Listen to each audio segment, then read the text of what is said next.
Je sais, peut-être qu'aujourd'hui là, on t'insulte, on te critique à cause de ce que tu es. Mais écoute-moi bien, ne pleure jamais et ne laisse jamais les insultes ou les critiques te dominer. D'accord?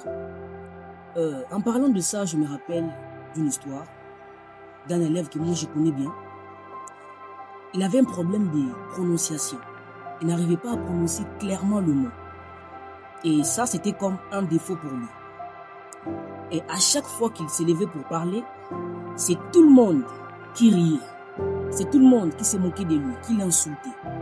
Parce que tout ce qu'il disait n'était pas audible. Mais ce que moi j'appréciais chez lui, est que à chaque fois qu'on l'insultait, le mec avait mal, bien sûr. Mais il se servait de ces insultes-là pour se surpasser.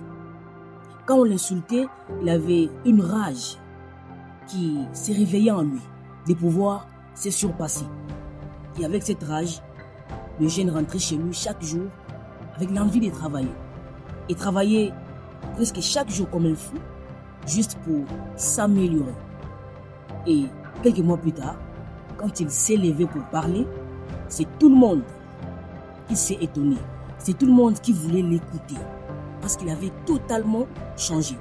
Il avait transformé ce qu'on appelait défaut en qualité. Et toi qui me regardes aujourd'hui, peut-être qu'on t'insulte aussi à cause de quelque chose qu'on appelle défaut. Je ne sais pas si c'est quoi. Mais écoute-moi bien.